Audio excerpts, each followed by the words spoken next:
कुछ इठलाती कुछ कह जाती, ये जिंदगी ही तो है। किधर से गुजरे थे, कहाँ कहाँ भटके थे। कुछ भिगो गए थे, कुछ छूकर निकल गए थे। कुछ रुला गए थे, कुछ बहा ले गए थे। आओ गाते हैं तराने अनुभवों की दुनिया के।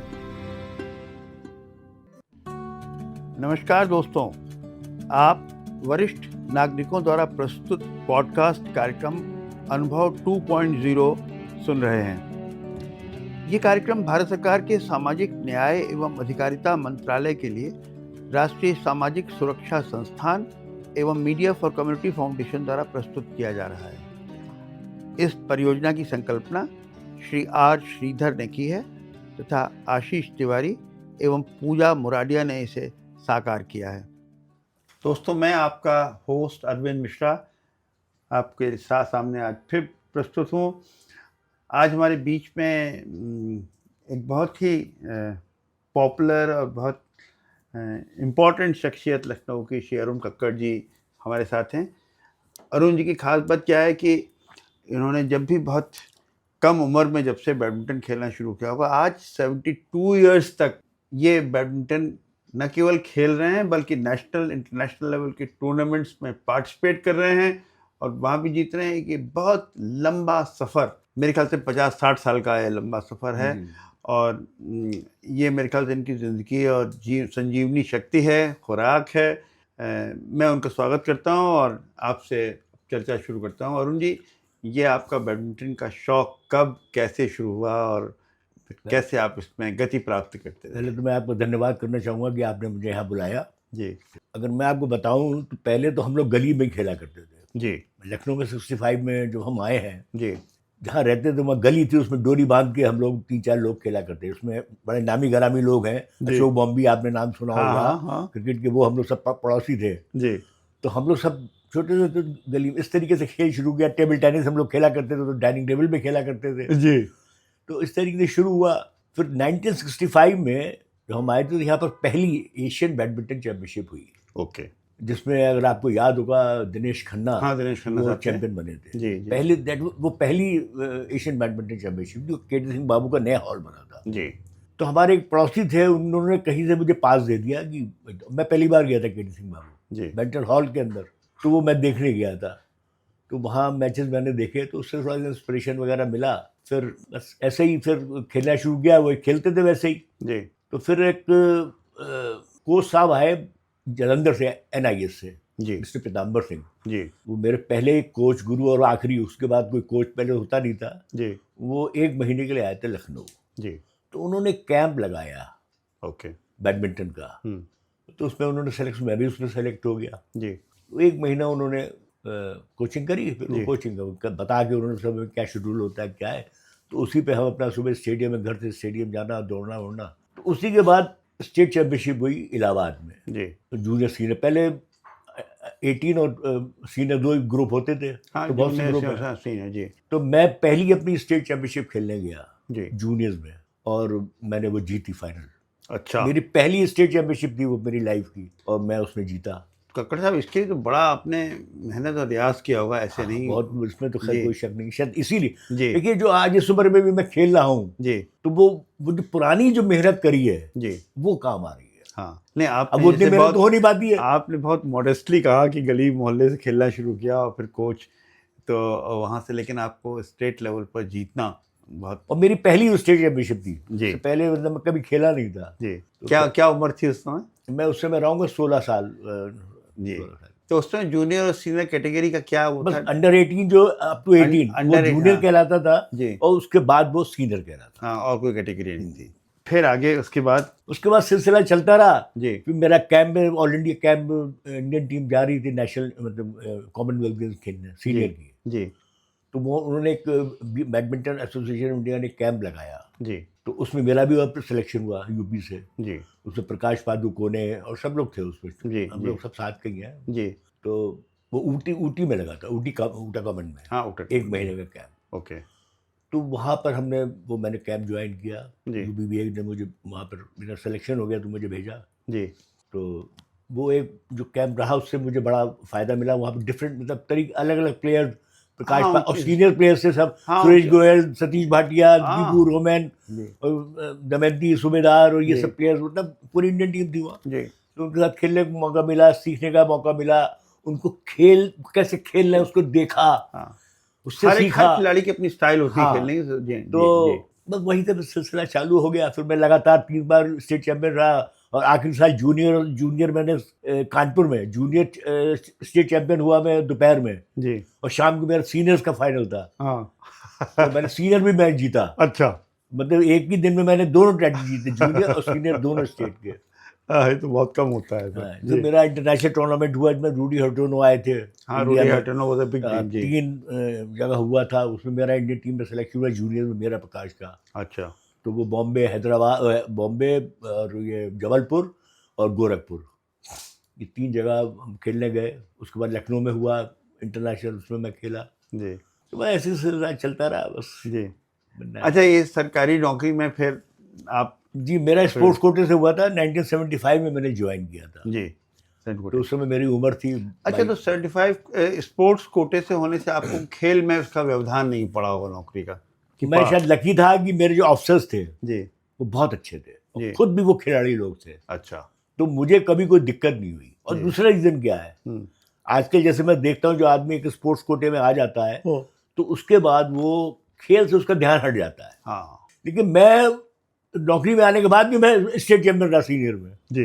मतलब मैंने अपनी प्रैक्टिस वहाँ मेहॉल में रोज प्रैक्टिस करना, पोस्टिंग मेरे मेहॉल में वहाँ इलाहाबाद में हुई जी। तो रोज मेरा शेड्यूल मेरा वही रहता। तो वहाँ सीनियर प्लेयर थे, गिधारी लाल, मरुत्तम, मुरारी लाल और बड़े अच्छे प्लेयर्स थे इलाहाबाद में। अब तो खैर नहीं है वहाँ इतने अच्छे प्लेयर जी। तो बड़ी अच्छी प्रैक्टिस होती, तो उसके बाद भी मैंने उसको कंटिन्यू रखा जी। फिर जब मेरा 82 में मेरा लास्ट नेशनल था विजयवाड़ा में जी। फिर उसके बाद मैं आया, फिर मैं दिल्ली चला गया जी। 84 में मेरा एयरपोर्ट पर सिलेक्शन हो गया जी। फिर मेरा जो था बैडमिंटन जो था कॉम्पिटिटिव बैडमिंटन, फिर मेरा करीब 12 साल में लगातार खेला जी। फिर मेरा बैडमिंटन छूट गया, वहाँ पर बड़ा मुश्किल होता था क्योंकि नाइट ड्यूटीज होती थी, होता था, बड़ा दिक्कत होती थी वहाँ। फिर ये जो वेटरन कैटेगरी जो बैडमिंटन की है, ये मैं आपको बताता हूँ कि वेटरन कैटेगरी बहुत बाद में शुरू हुई जी। ये पहले नहीं होता था, ये अभी 8-10 साल से शुरू हुई है वेटरन कैटेगरी जी। इसमें एज ग्रुप होते हैं 35 प्लस से शुरू होता है जी। 35 plus, 40 plus, 45 plus, 50 plus, 55, 60 plus, 65 plus, 70 plus, अब 75 प्लस भी हो गया है। ओके, तो ये इन्होंने सीनियर प्लेयर्स के लिए अभी ये सीनियर हो गया, और इनके भी बाकी टूर्नामेंट्स होते हैं सब पूरे रैंकिंग टूर्नामेंट्स होते हैं। अच्छा, हाँ, ओके हाँ, ओके। और हर 2 साल में BWF वर्ल्ड जो बैडमिंटन वर्ल्ड फेडरेशन जो है हाँ, वो हर साल में 2 इसकी वर्ल्ड चैंपियनशिप करता है, that is official world championship. अच्छा हाँ, अच्छा। तो पिछली बार हुई थी स्वीडन में, तो मैं उसमें गया था। अच्छा, ओके। अब इस बार हो रही थाईलैंड में। ओके, तो कक्कड़ साहब ये बताइए, तो आपका ये जो फिर दोबारा ये वेटरन जब कंपटीशन शुरू हुए, इसमें फिर आपने कैसे? इसमें मैं देखिए मैंने अब तक मैंने नेशनल्स खेला। सबसे पहला नेशनल जो मैंने खेला वो मैं बॉम्बे में, वहाँ मेरा परफॉर्मेंस इतना अच्छा नहीं था। मेरे ख्याल में 55 प्लस था शायद, बीच में ब्रेक हो गया था। हाँ, मतलब वो 55 प्लस था, तो मैं जल्दी हार गया था। अच्छा, तो 55 प्लस कैटेगरी में आपने दोबारा फिर मैं खेला जाके 60 प्लस में। 60 प्लस में जब मैं रिटायर हो गया, फिर उसके बाद मैंने फिर थोड़ा टाइम मिला, क्योंकि मेरी नौकरी में मुझे टाइम नहीं मिल पाता था। That's right. थोड़ा सा आप जानते ही हैं सेंट्रल गवर्नमेंट में और रेवेन्यू डिपार्टमेंट में थोड़ा सा जिम्मेदारी वाला काम रहता है, तो थोड़ी सी। तो करेंटली आप 70 प्लस कैटेगरी में? अब मैं 70 प्लस में। और नेशनल लेवल अभी भी खेल रहे हैं? अब हाँ, खेल तो रहा है। बहुत बढ़िया, बहुत बढ़िया। चलिए, ये तो आपकी प्रोफेशनल जर्नी के बारे में। अब ये बताइए, इतने लंबे समय तक स्वस्थ रहना और खेलते रहना, इसका क्या मंत्र है? बहुत सिंपल मंत्र देखिए, बहुत सिंपल जी। एक तो पहले मैंने जैसे आपको बताया कि मैंने शुरू में बहुत मेहनत करी है जी। घर से सुबह उठ के मैं नरई में रहता था, पीटपुर स्क्वायर में, जू के पास। वहाँ से सुबह दौड़ते हुए स्टेडियम जाना जी। मिडिल क्लास के लोग थे, मोटरसाइकिल और साइकिल ये सब तो होता नहीं था, तो दौड़ते हुए स्टेडियम जाना, वहाँ जाके चक्कर काटना, हाँ, पूरी एक्सरसाइज करना, मतलब ये सब मेहनत का जो असर है। नहीं कक्कड़ साहब, सर मैं ये सवाल मैंने आपसे क्यों पूछा, ये सीनियर सिटीजन्स का हम लोग ये प्रोग्राम कर रहे हैं जी। तो अक्सर आप देखिए कि 60 साल के बाद लोग बहुत वॉकिंग जैसी एक्सरसाइज छोटी मोटी रह जाती है, और लोग कह रहे हैं किसी घुटने में दर्द हो रहा है, किसी कुछ, कोई आदमी, बहुत आदमी क्लियर नहीं कि कितनी मेहनत करें, कैसे कितना कंडक्ट करें। वॉकिंग वाला जो है वो तो उसको तो मैं कुछ मानता नहीं हूँ। वॉकिंग बेकार। मैं ये नहीं कर रहा हूँ कि वो उनको डिस्करेज नहीं कर रहा हूँ कि वो ना करें। हो सकता है वो गेम ना खेल पाते हो, मैं देखिए वो लोग नहीं खेल पाते हो तो वॉकिंग कर रहे हो। अब चूंकि मैं खेल पाता हूँ तो शायद मैं खेल रहा हूँ, मैं उनको डिस्करेज नहीं कर रहा हूँ। वॉकिंग को हम लोग केजी कोर्स मान लेकिन मैं उसको मानता नहीं कि उसमें आपका पेट कम हो जाएगा या कुछ आपको वो हो जाएगा, बट ये क्या फ्रेश एयर अपना सुबह आपका एक साइकोलॉजिकल एक वो रहता है। जी है नहीं। हाँ, तो एक तो ये चीज़ हो गई जी। दूसरा जैसे कि आपने कहा कि अब हाँ मेहनत की बात हो रही थी जी, कि अब जैसे क्या है, मैं अब थोड़ा टाइम से खाना खाना, जी, रात में 9:30 बजे मैं खाना खा लेता हूँ। जी, डाइट भी थोड़ा सा, हाँ, मैं एक आई एम हिसाब नॉन से। वेजिटेरियन, मतलब जी, ऐसा कुछ नहीं है कि मैं जी। कोई वेजिटेरियन हूँ या कुछ है। जी, हाँ, लेकिन जो भी चीज़ मैं करता हूँ वो थोड़ा सा अपनी लिमिट में करता हूँ। जी। कहने का मतलब ये है। आजकल एक्सरसाइज में आप कौन क्या क्या करते हो? क्या आप अब जिम देखिए जाते मैं हैं? आज भी मैं जी, जो मेरी पुरानी आदत है, जी। मैं खेलने से पहले 10-15 मिनट, अब जब तक अपनी बेंडिंग और ये सब नहीं करता हूँ कोर्ट में नहीं घुसता हूँ। ओके। तो ये जो स्ट्रेचिंग एक्सरसाइजेज हैं और बेंडिंग एक्सरसाइज, ये इंपॉर्टेंट है। बहुत इंपॉर्टेंट है। नहीं ओके। तो आपको इंजरी हो, हमारे इतने खेलने आते हैं लोग, हाँ, बिल्कुल 35-40 साल का कोई घुटना लेके बैठा है, मैं सबको कहता हूँ भाई देखो आप लोग कोर्ट में घुसने से पहले हाँ। थोड़ा सा वार्म अप हुआ करो। जी। लेकिन है और कुछ वेट्स वगैरह करना? नहीं, मैं वेट मैंने नहीं। कभी, हमारे टाइम में तो खैर होता ही नहीं था ये जिम में जी, कुछ, जी, जी, तो कभी आदत नहीं पड़ी। हम तो वो पुशअप लगाया करते थे, Push-up हमारे लगाया। कोच बताते थे, जी, तो 100 पुशअप अपने आर्म्स के लिए, जी। ये वाली थी एक्सरसाइज। अच्छा, तो बहुत ज़्यादा एक्सरसाइज करना ज़रूरी है, खाली ये नहीं बेंडिंग नहीं, हमने उस टाइम स्ट्रेचिंग? बहुत 2-2 घंटे एक्सरसाइज करते थे। हाँ। एक- नहीं कक्कड़ एक- साहब, अब इस एज के लिए हम बात अब कर रहे देखिए इस एज में आप नहीं कर पाएंगे, हैं। नहीं कर पाएंगे। लेकिन जितनी करते हैं उतनी करनी चाहिए। और रोज स्ट्रेचिंग और एक्सरसाइज तो रो, बहुत और रोज जरूरी है। करनी चाहिए। हाँ, स्ट्रेचिंग तो बहुत मस्त है। हाँ, और डाइट पर रेस्ट्रिक्शन रखना डाइट चाहिए। में थोड़ा सा रिस्ट्रिक्शन होना चाहिए, यानी कि आप टहल के निकले बोटेनिकल गार्डन से, शर्मा के यहाँ चले गए, आपने 2 समोसे और चाय पिए, बंद मक्खन खाया, घर चले गए। जी। हाँ जी, कहाँ आ रहे हैं जी? हम तो वॉक करके आ रहे हैं। आप कक्कड़ साहब इंस्पिरेशन हैं हम लोगों के जो 70+ के लोग हैं उनके लिए। आप इन लोगों को क्या मैसेज देना चाहेंगे?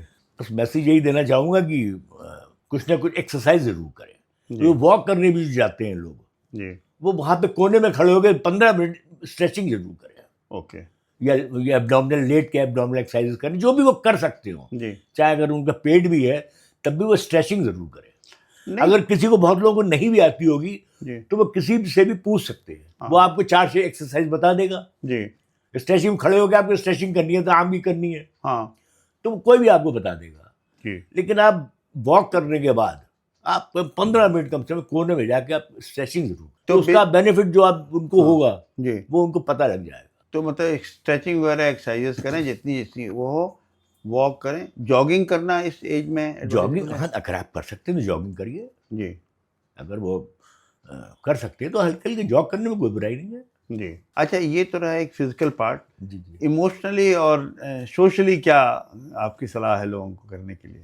नहीं नहीं, आप बिल्कुल मूव करें, हर मतलब अपना, अगर आप पार्टीज में जाते हैं तो आप मूव करना चाहिए आपको, उससे कोई खेल से उससे कोई लेना देना नहीं है। हाँ, नहीं, living healthy living in old age पर। नहीं नहीं, इसी में आपकी हैप्पी लिविंग है, आप 4 लोगों से मिलेंगे, हंसेंगे, बोलेंगे, मजाक करेंगे, जी, तो उसमें तो आप रहेंगे। अब आप घर में पड़े रहेंगे तो नेचुरली फिर वो हाँ, मेंटल हेल्थ डिस्टर्ब होगी। तो फर्क तो जी, पड़ता ही है। नहीं, 4 लोगों से मिलेंगे, हंसेंगे, बोलेंगे, तो जी। वो जरूर करें। वो भी एक, that is also part of the exercise. हाँ, बिल्कुल सही बात। इस एज में जब खेलते हैं तब की बात नहीं कर रहा हूँ मैं। हाँ, हाँ, अब आज की। तो मित्रों, आज की चर्चा हम अब यहाँ समाप्त करते हैं। कक्कड़ साहब, एक बहुत ही आप लोगों ने बात सुनी उनकी इंस्पिरेशन। ये हमको 70+ कैटेगरी में नेशनल लेवल पर कॉम्पिटिटिव बैडमिंटन खेलने वाले अरुण कक्कड़ साहब को हम लोग जो है वो सलाम करते हैं, उनकी जज्बे को, और वी विश कि वो इस तरह से नेशनल लेवल पर भविष्य में खेलते रहें और लखनऊ शहर को नेशनल इंटरनेशनल मैप पर बनाए रखें। बहुत बहुत शुक्रिया। थैंक यू, बहुत थैंक यू शुक्रिया। Sir, thank you so much. दोस्तों, आप लखनऊ की संस्था पीपल्स इनिशिएटिव के पॉडकास्ट कार्यक्रम अनुभव 2 को सुन रहे थे।